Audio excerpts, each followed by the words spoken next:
A graça e a paz de Cristo, uma noite de bênçãos para todos. Canal Quero Que Se Cristo, Pastor Edmário mais uma vez. E voltando com mais um vídeo da série Um Convite para a Leitura das Institutas de João Calvino. Este é o terceiro vídeo do capítulo que Calvino fala sobre a Trindade. E o capítulo é o seguinte: as Escrituras ensinam que a essência, ou seja, o ser de Deus, é una e que contém três pessoas. Nos outros vídeos que estive mencionando sobre esse capítulo, todos eles, a metodologia de Calvino foi apresentar os argumentos das Escrituras e o diálogo com alguns pais da Igreja. Mas principalmente o objetivo não é um objetivo filosófico, mas acima de tudo é um objetivo apologético e pastoral, já que Calvino se deparou com algumas situações de adversários que se apresentaram a ele da seguinte forma, como o caso de alguns o acusarem de ser modalista. O que é isso, ser modalista? Significa em que Calvino ele negava a Trindade, ensinando que Pai, Filho e Espírito Santo não seriam pessoas, mas apenas títulos ou aparências do Deus único, representado em Cristo Jesus, já que Calvino sempre enfatizou a mediação de Cristo para todas as coisas e o culto que Calvino realizava sempre teve um fundo cristocêntrico. Então, dessa forma, muitos acusaram Calvino de não ser trinitário, ou seja, de não ensinar a doutrina da Trindade, mas ser, nesse caso, o que hoje a gente conhece como unicismo ou unicista. Mas Calvino, nesse capítulo, justamente, ele vem refutar toda essa ideia. Então, nesse terceiro vídeo, eu quero mencionar aqui as últimas partes que Cipriano de Valera utiliza para dividir esse capítulo. Então, as partes são essas. Parte 19. Três pessoas, uma só essência divina. 20. O que cremos. 21. O mistério da Trindade. 22. Sobre alguns que negam a Trindade. 23. Os discípulos de Miguel Serveto. 24. Contra as teses de que a palavra Deus se refere somente ao Pai. 25. Não se trata de uma trindade de deuses. 26. Jesus Cristo é verdadeiramente Deus. 27. Mantendo a deidade do Filho, não diminuímos a do Pai. Testemunho de Irineu de Leão. 28. Testemunho de Tertuliano. E 29. É vão buscar nos pais argumentos para debilitar a divindade de Cristo.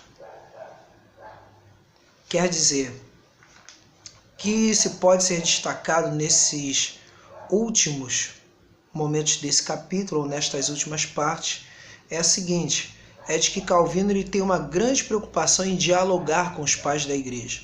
Dialogar no sentido de sempre afirmar a mesma coisa, que Deus é Pai, Filho e Espírito Santo, mas ao mesmo tempo ele é um só, é uma só essência. E que o tempo todo, e aí pode ser destacado o problema que ele teve com Miguel de Serveto, que culminou em Miguel de Serveto ter sido executado em Genebra como herege e executado na fogueira. E Calvino muitas vezes é acusado de ter sido o responsável por isso. Contudo, o bom estudo da história verifica que Miguel de Serveto ele já estava condenado em várias cidades católicas, inclusive outras cidades protestantes, que de uma forma ou de outra ele seria condenado à morte, já que o espírito da época era esse, de que qualquer um que se apresentasse como herege seria executado na fogueira. Não vou entrar aqui nos méritos da culpa ou não de Calvino, mesmo porque a gente tem que analisar o espírito de cada época. E aqui eu não vou falar que Calvino foi o mais perfeito de todos e querer aplicar a mesma regra que hoje temos de sermos tolerantes para com todos e permitir que todos venham a praticar a nossa mesma religião ou que todos tenham liberdade para escolher o que quiserem. Porque na época de Calvino, Os governos e soberanias tinham o seguinte lema: se no meu governo eu sou católico, todos devem ser católicos. Se no meu governo eu sou protestante, todos têm que ser protestantes.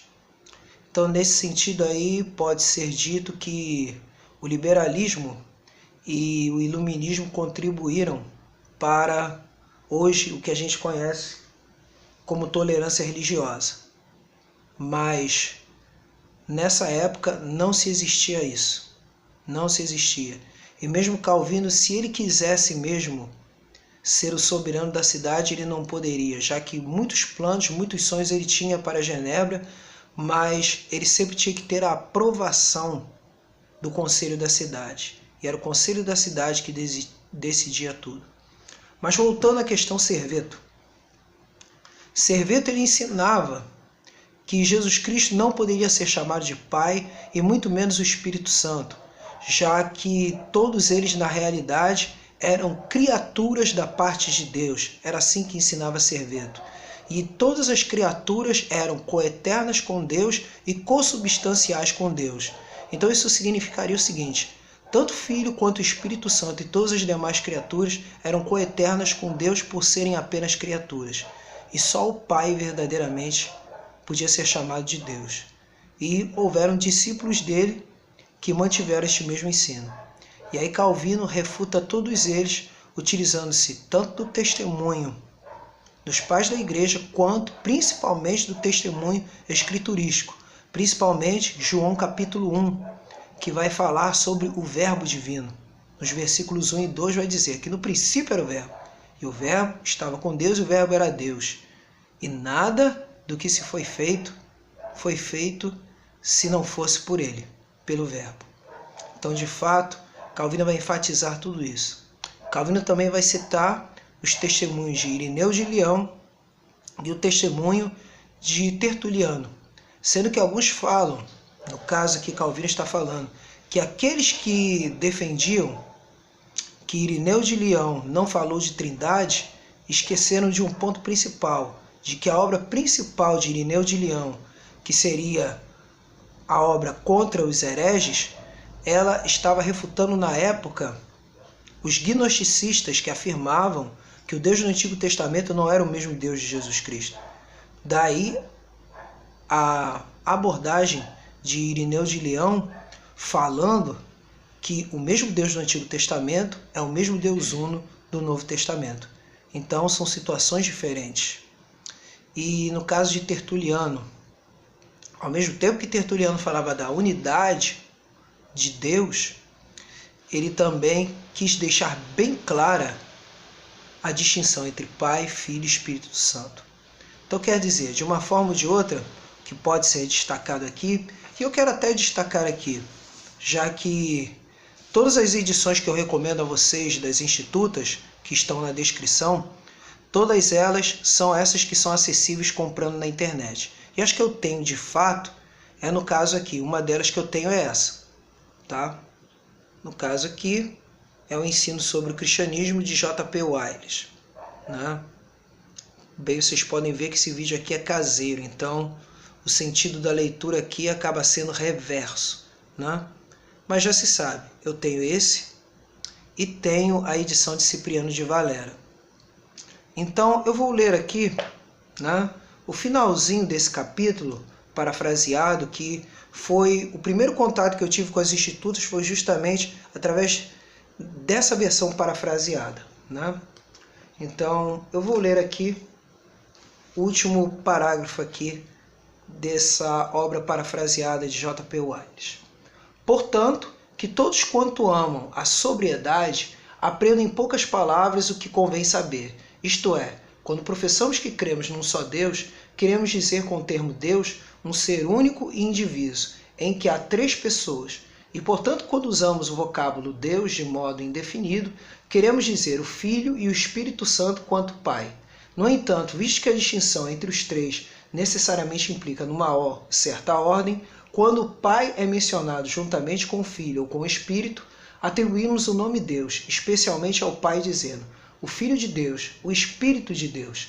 Assim, apegamos-nos à unidade da essência divina. tratamos com respeito a ordem das pessoas e em nada depreciamos a deidade do Filho e do Espírito. Então concluo esse vídeo.